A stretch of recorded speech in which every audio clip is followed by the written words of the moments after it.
ब्रह्मदेव से क्या वरदान प्राप्त हुआ है? गुप्त वरदान। ब्रह्मदेव से गुप्त वरदान प्राप्त किया है मैंने, जिसका भेद मेरे मुख से कभी उजागर नहीं हो सकता। और ब्रह्मदेव भी मेरे वचन से बंधे होने के कारण इसकी चर्चा किसी से नहीं कर सकते। अपनी मृत्यु के भेद को छुपाए रखने में सफल होकर इस दुष्ट ने अपनी सुरक्षा सुनिश्चित कर। किंतु ये हुआ कैसे? बुद्धि का अभाव तो अहंकारी असुरों का स्वभाव होता है। तो फिर इस असुर में गणेश जी की युक्ति को असफल करने की बुद्धि कहां से उत्पन्न हो गई? क्या हुआ? स्तब्ध रह गए ना तुम तुच्छ गजमुख बालक? मेरे इस उत्तर की अपेक्षा नहीं थी ना तुम्हें? रहस्य है, अवश्य कोई रहस्य है, अन्य असुरों से इसके भिन्न होने के पीछे। अब अपनी माला का जाप संपन्न करके अनंत पीड़ा दूंगा तुम्हें, और तुम्हारी इस क्रीड़ा का अंत करूंगा मैं। एक कीट के समान मसल के रख दूंगा तुझे तुच्छ गजमुख।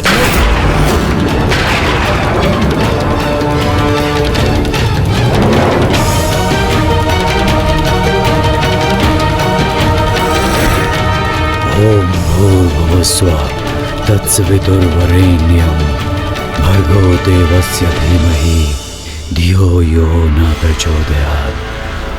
इस दुष्ट असुर से उत्पन्न सकारात्मक ऊर्जा प्रवाहित होकर मुझे प्रभावित कर रही है, किंतु कैसे संभव है ये? धियो यो न प्रचोदयात्।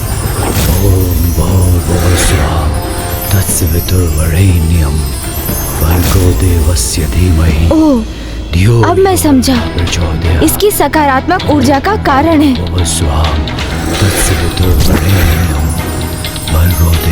अर्थात ये अवश्य किसी वैदिक मंत्र का जाप कर रहा है।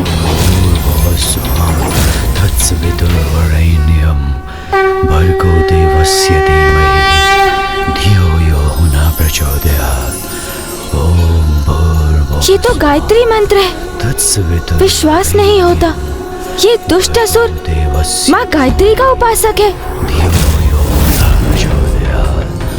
ओम भूर्भुवः स्वः तत्सवितुर्वरेण्यं भर्गो देवस्य धीमहि धियो यो न प्रचोदयात्। ओम भूर्भुवः स्वः तत्सवितुर्वरेण्यं भर्गो देवस्य धीमहि धियो यो न प्रचोदयात्। तो इसलिए अपने जाल में उलझा नहीं सका इसे, क्योंकि जो कोई भी गायत्री मंत्र का जाप करता है बुद्धि, ज्ञान और एकाग्रता से समृद्ध हो जाता है और उसे किसी भी प्रकार से भ्रमित करना असंभव हो जाता है।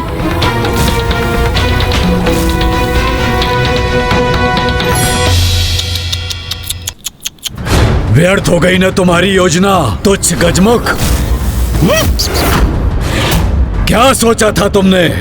तुम्हारे जैसे तुच्छ लघुकाय बालक के बिछाए जाल में फंस जाऊंगा मैं? भूल की है तुमने, बहुत बड़ी भूल।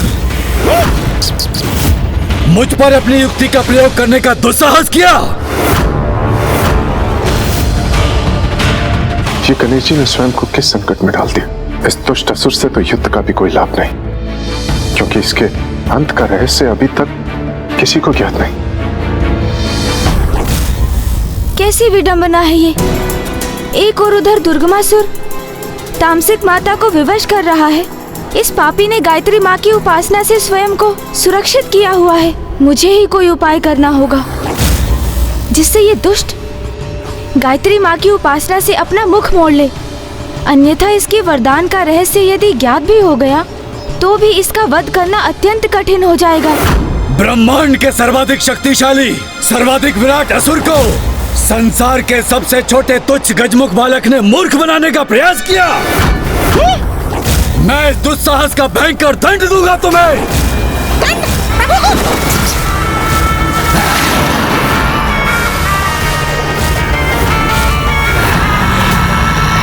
समझ गया। सर्वशक्तिशाली आप स्वयं को पुकारते अवश्य हैं असुर जी, किंतु आपको इसकी सत्यता पर संदेह है। क्या कहा तुमने? संदेह और मुझे अपने बल पर असंभव। अरे नहीं नहीं नहीं, संभव ही नहीं, सत्य है ये। आपको स्वयं पर ही विश्वास नहीं है और उसे मैं प्रमाणित भी कर सकता हूँ। शांत हो जाओ तो। मुझे प्रमाण दोगे स्वयं के अविश्वास का? जो सत्य है उसे नकारने का क्या लाभ असुर जी? ये आपका स्वयं पर आपके विश्वास का ही तो परिणाम है, जिसके कारण आप माँ गायत्री की उपासना, उनका जाप करने पर विवश हैं। जाप नहीं, उपासना नहीं, मात्र अपनी माता का स्मरण कर उनकी स्मृति से प्रेरणा प्राप्त करने हेतु उनके दिए गए मंत्र का पाठ भर करता हूँ मैं। ओह, तो आपको ये भी ज्ञात नहीं कि जिस बल का बखान आप कर रहे हैं वो माता आदि शक्ति के गायत्री माता के स्वरूप के आशीष का ही परिणाम है, जो आपको उनकी उपासना से प्राप्त हुआ है। और मुझे तो गायत्री माता स्पष्ट दिखाई भी दे रही है। हाँ, आपको आशीष देते हुए। कहाँ है गायत्री माता?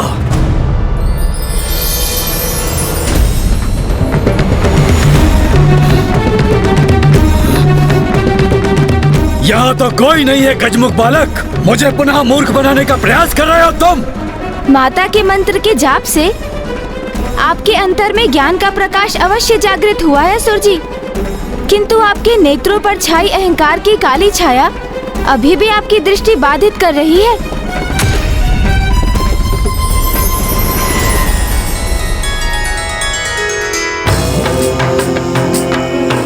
ओम भूर्भुवस्वः तत्सवितुर्वरेण्यम्।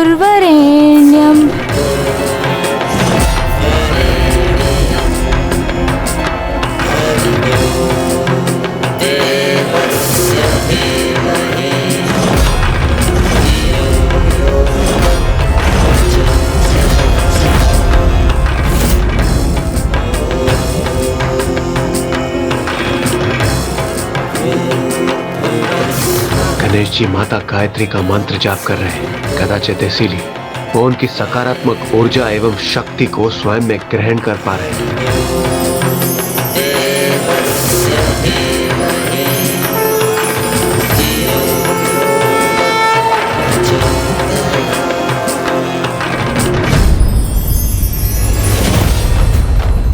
इसी मंत्र का जाप करते हैं ना आप असुर जी?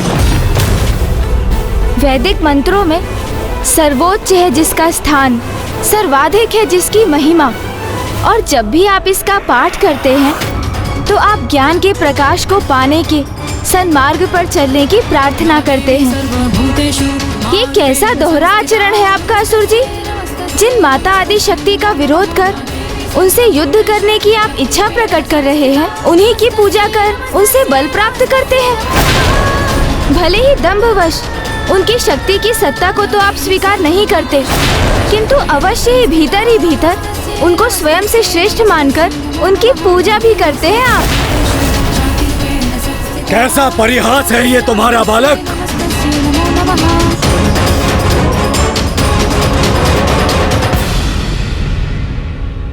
किंतु यही अर्थ है इस मंत्र का, तो आज से रोक दूंगा इस जाप को।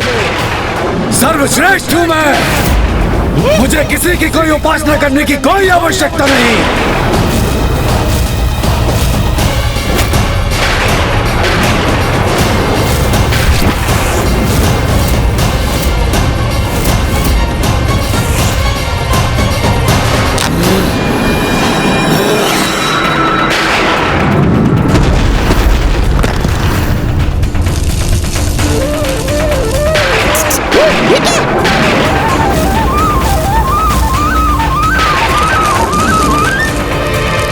सत्य है, विनाश काले विपरीत बुद्धि। यह भी ज्ञात नहीं इस मूर्ख असुर को कि मंत्र के जाप से प्राप्त संपूर्ण शक्ति भक्त की जाप माला में ही संचित होती है।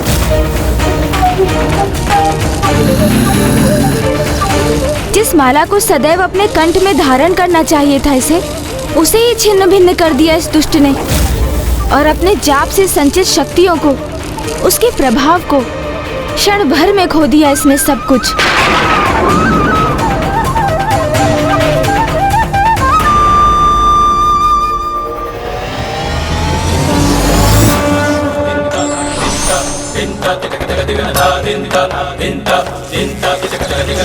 अब तक जो भी सकारात्मक ऊर्जा एवं शक्ति इसे प्राप्त थी, वो मंत्र जाप की माला तोड़कर खो दी इसने। इतना तुच्छ और लघु होकर भी मेरे बल पर संदेह करने का दुस्साहस कर रहे हो तुम। अब तुम्हें अपना आहार बनाकर अपने सर्वशक्तिशाली होने का प्रमाण दूंगा तुम्हें। और ये निरीह अशक्त देवता मुझे तुम्हारा आखेट कर देखकर विलक कर रह जाने के लिए विवश होंगे।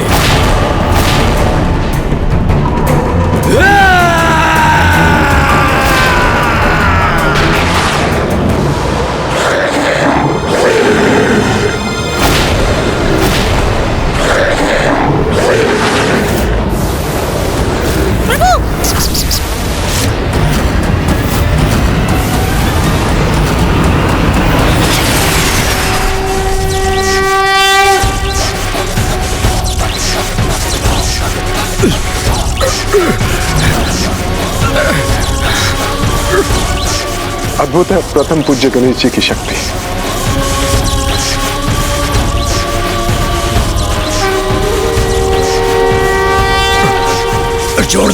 छोड़ दो मुझे गजमुख, छोड़ो मुझे। लो छोड़ दिया।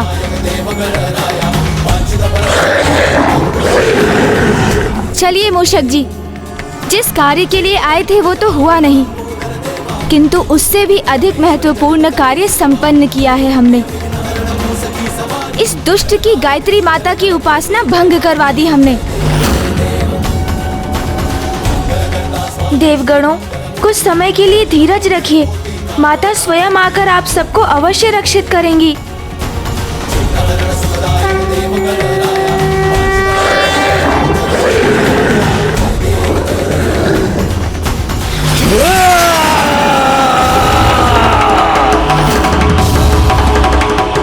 प्रस्थान कहाँ कर रहे हो गजमुख बालक? अभी ये क्रीड़ा शेष है, क्योंकि एक मच्छर अगर सिंह को डंक मारने में सफल हो जाए तो वो सिंह नहीं हो जाता। मैंने तुम्हें कम आंकने की भूल अवश्य की थी, किंतु तुम्हें अरुणासुर की वास्तविक शक्ति का परिचय अब ज्ञात होगा।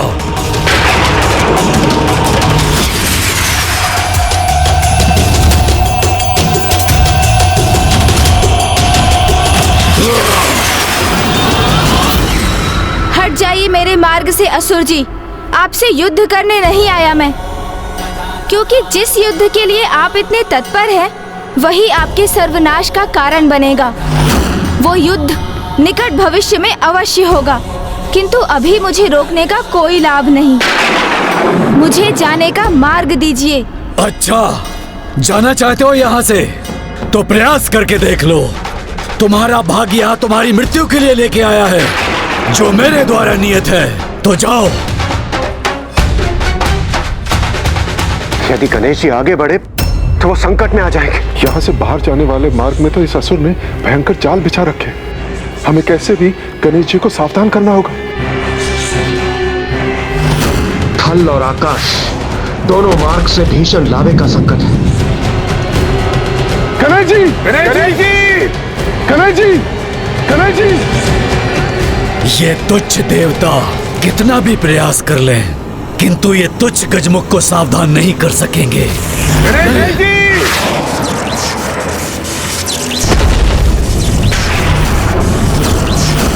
ये मूर्ख असुर कर क्या रहा है? और ये तो हमारे ही स्वर को बाधित करने का प्रयास कर रहा है। यहाँ से लौटने के पूर्व यदि मैं देवताओं को मुक्त करा सकता तो और अच्छा होता, किंतु यदि माँ ने मुझे इसका आदेश नहीं दिया था तो इसका यही अर्थ है कि ये शुभ कार्य उनके द्वारा ही होगा। वो स्वयं इस दुष्ट का वध कर देवताओं को मुक्त कराएंगी। इस प्रकार नहीं तो उस प्रकार ही सही, किंतु अंत तो तुम्हारा आज ही होकर रहेगा तुच्छ गजमुख। आकार ही कितना है तुम्हारा, इसलिए तुम अपनी मृत्यु के लिए उबलते लावा का चुनावरण करो अथवा धधकती अग्नि का। दोनों ही क्षण भर में तुम्हारा अस्तित्व मिटा देंगे।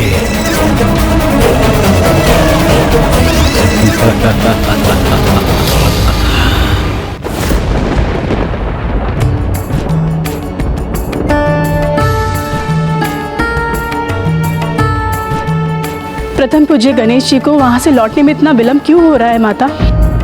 अवश्य लौटेगा पुत्र गणेश, और जो वचन दिया है उसे पूर्ण भी करेगा।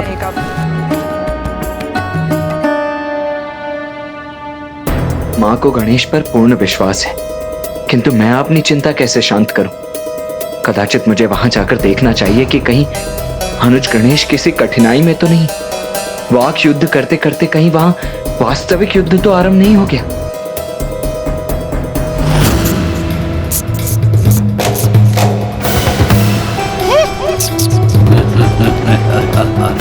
अब कुछ ही पल शेष हैं इस तुच्छ गजमुख के जीवन के।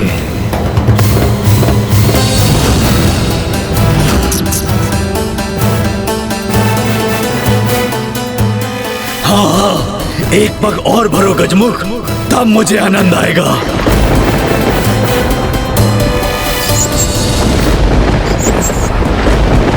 रुक जाइए मूषक जी। क्या हुआ प्रभु? यहाँ इस दुष्ट का बिछाया हुआ भयंकर जाल है, जो हमारे इन सीढ़ियों से नीचे उतरते ही हमारे लिए घोर संकट उत्पन्न करेगा। ये दृश्य तो मैंने आते समय ही देखा था। इसे तो ज्ञात हो गया कि इसका बाहर जाना यहाँ से तो असंभव है। तो अब जब उसे ज्ञात हो ही चुका है कि कैसे उसके साथ मैं एक मस्तिष्क परीक्षण कीड़ा करने वाला हूँ,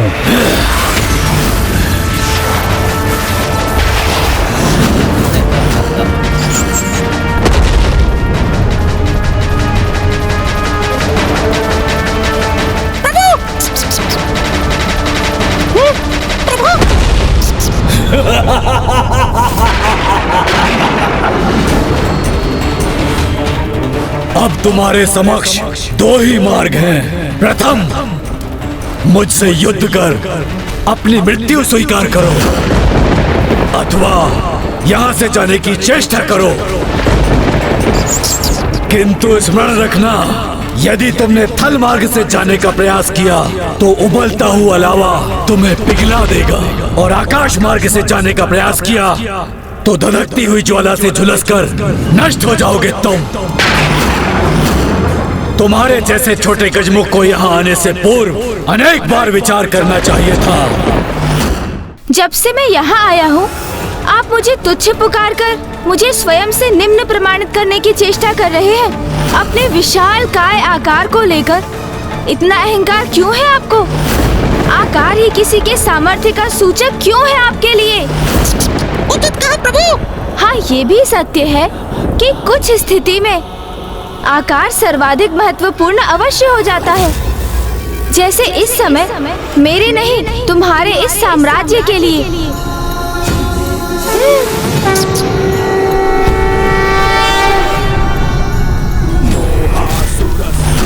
अरे ये तुच्छ छोटा सा गजमुख बालक इतना विशाल काय कैसे हो गया? ओम गजाननं भूतागणाधिसेवितं। प्रभु!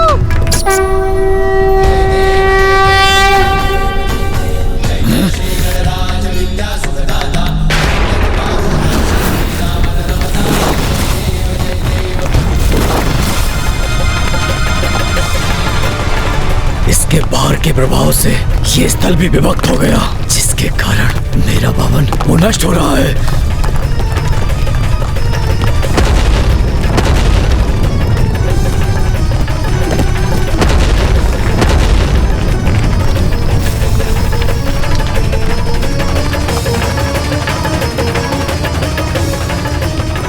अंततः गणेश जी ने इस दुष्ट को अपनी वास्तविक शक्ति का परिचय दे ही दिया। मेरे विचार से आज हम दोनों ने एक अत्यंत महत्वपूर्ण पाठ सीखा है कि हमें अपने शत्रु को कभी कम नहीं आंकना चाहिए।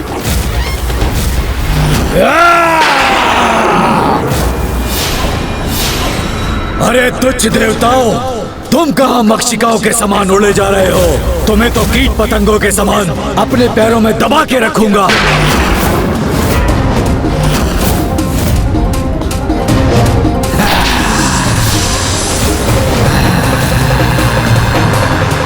मूर्खसुर, जिनके पुत्र ने तुम्हारी ऐसी अवस्था की है, जब वो स्वयं यहाँ पधारेंगी तो तुम्हारी कैसी दुर्दशा करेगी, ये तो तुम्हें ज्ञात हो ही गया होगा।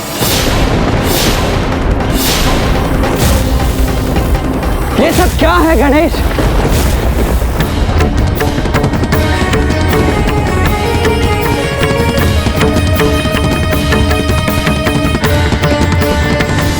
यहाँ क्या करने आए थे तुम? और ये सब क्या कर दिया तुमने? शक्ति प्रदर्शन में देखो कितना विनाश कर दिया है तुमने। और माँ को दिया हुआ वचन, जिस कार्य के लिए उन्होंने तुम्हें यहाँ भेजा था, वो पूर्ण किया ना तुमने? क्या उस असुर के वध का उपाय ज्ञात कर सके तुम? उत्तर दो गणेश। नहीं भैया, किंतु उस दुष्ट को एक उचित पाठ पढ़ाने की बहुत आवश्यकता थी। वो मेरी युक्ति में नहीं उलझा।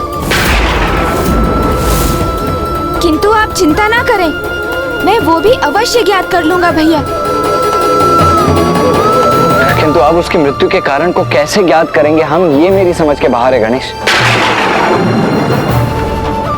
शत्रु किसी व्यवसाय में हो या फिर सगे संबंधियों के बीच, उसे छोटा अथवा निष्क्रिय समझने की भूल करना स्वयं के लिए संकट को निमंत्रण देने के समान है।